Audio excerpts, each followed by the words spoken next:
Before I even begin this little chat, I'm gonna show y'all this. Like, it's just, and this is like, this is how my life feels right now. Like how everything looks, and it's like no matter how much I try to organize, it just seems like I'm not clearing out anything, and so I find that as I was sitting here, I felt disappointment trying to overtake me, but then I immediately thought about it and I was like, there is beauty in disappointment. Like when we find ourselves in a moment of being disappointed about letting things go or letting something go or things changing, God says that there is beauty in that because it's the opportunity for us to lean into Him more and trust Him. And there's beauty in like things being removed. But hold that thought, I'll be back. Okay, so as I sit here and put these shrink wraps on my lip glosses, I'll talk a little bit about where I am right now and feeling like disappointment was trying to get the best of me. Y'all excuse my hair. I'm just not, and it's okay. And I got my Bible open here because, yep, what does the word say when I find myself feeling like I'm going down or disappointed? And I think I'm feeling like this today because I had to let go of something. And I think what it is like I just feel like I'm tired of starting something and having to let go. And especially when I feel like it's something that where it allows me to progress.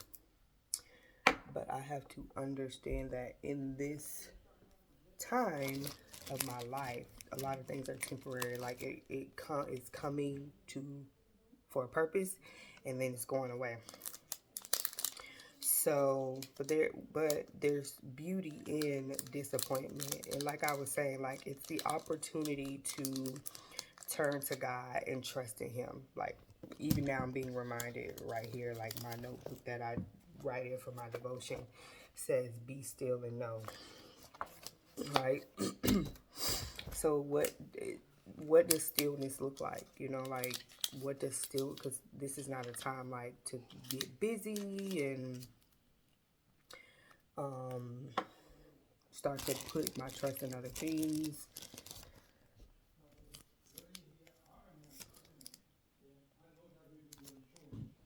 But I guess this is just a part of the beauty regimen, right? God's way. When you're going through a beautification process, a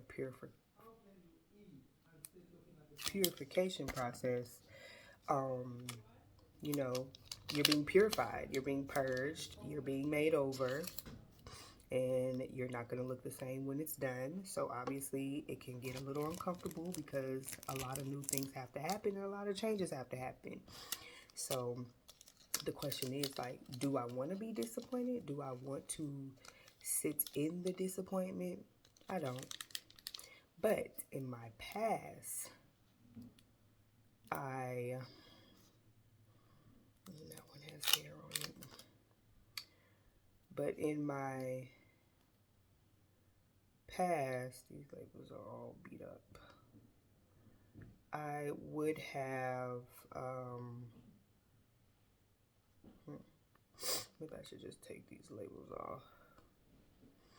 I would have allowed myself to go down the wrong way, or down the wrong path, but it's just like, in this time, I have so many questions. It's like I know what God is requiring of me, but at the same time, I'm like seeking Him daily because I'm just like, okay, Lord, what are you requiring of me now? If I have to let this thing go, what is next? Hey, you know I'm gonna have to take that other table. So I heard the scripture Come unto me, all ye who are heavy laden, and I will give you rest. Um, and disappointment does feel like heaviness. It does. But I don't know if I really feel heaviness. I just have questions. I'm just like, God, okay, I'm making progress, and I'm coming to the point where, like, this feels very familiar where when I'm making progress, I come to a standstill and I have to stop or let go of something, and I want to make sure it's you and not me. You're the reason why I'm letting this thing go to move on to something else. Not me in my own mindset of like, I gotta let this thing go, or, you know, but this is the part of the beauty regimen. If I want the beautification, if I want the purification, I have to be okay with letting things go.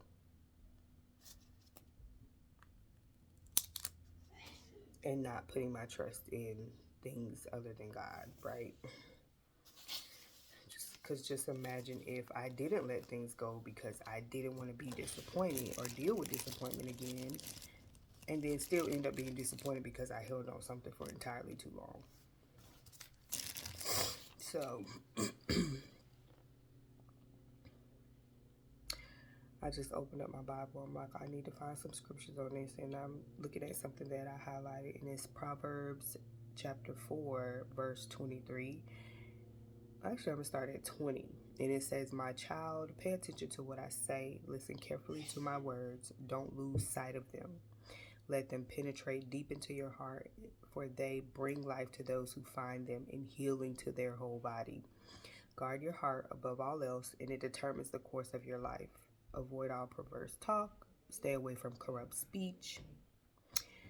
Look straight ahead and fix your eyes on what lies before you. Mark out a straight path for your feet. Stay on a safe path and don't get sidetracked. Keep your feet from following evil. So good. I just so happened to open my Bible and I had that highlighted. I was like, let me just pull up my Bible. Because I'm not going to allow myself to follow evil. And I'm not also, because I feel like disappointment is kind of, what's in my mind, I'm not going to allow myself to have perverse talk because this is or corrupt speech.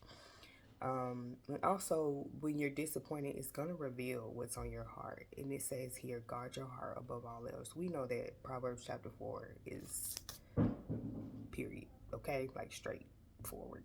It's definitely a verse to lean and depend on. So when it says guard your heart, I can't allow the disappointment to penetrate my heart. And I can't. Okay. Whew. I also cannot allow disappointment to determine the course of my life. Wow, this is so good, y'all. This is just the revelation that I'm getting right now as I read this. Man.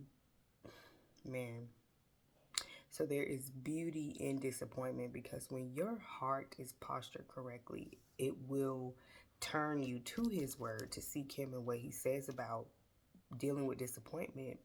But also just to read this right here, it's like if you're not mature enough to realize that you need to guard your heart when you have these feelings and these emotions, it will determine the course of your life. So in the past, when disappointment determined the course of my life, I turned to the course that I took was drinking. I had a season where I was drinking alcohol, and it had gotten to a point where it was like I was turning to this when I felt stressed out and disappointed and just not knowing, like, I'm just like, what is life right now? Okay. What is life?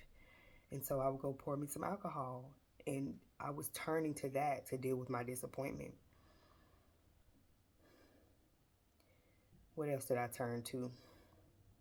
A lot of other things, like even now I can confess that I'm dealing with I think I'm dealing with stress eating. Not stress eating, but coffee. I turn to coffee to relieve, it's like a stress relief for me. And so what I'm learning now, I talk to God more and more because I'm like, God, okay, I'm not addicted to this, but it has some type of connection in my life where it's satisfying something within me that only you can. So could it be disappointment? That could be causing stress. And so then I want to go drink a cup of coffee, right? So this is how the things go, you know, and in Proverbs, verse 24 says, avoid all perverse talk and stay away from corrupt speech.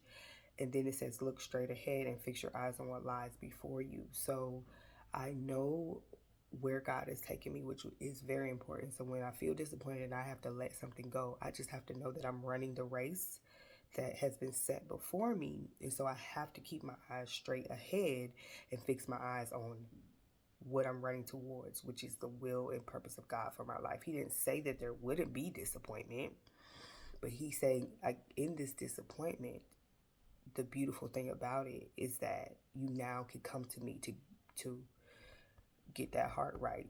You now could come to me to allow me to purge out of you, purify you, beautify you in this moment, because it's a moment of growing and maturing and becoming. Mark out a straight path for your feet and stay on the safe path, and don't get sidetracked to keep your feet from following evil. So this wasn't even my plan to like even go over this verse with dealing with disappointment, but here it is. So God's beauty regimen does not always look like, let me put it like this. A beauty regimen, first of all, does not always look external, because look at me, how I'm looking right now. Went to sleep like this last night, haven't refreshed my hair, haven't done my edges, got on, you know, this is what it looks like. But God's beauty regimen starts within. It starts here in the Word. Because he wants to work on the internal things first. So, man, God is so good. Here's to this beautiful process, because in the past I could never say or set my mind on the fact that like going through growth and maturity and having to let something go is beautiful, even though it doesn't feel good in the moment. So I'm excited for such a time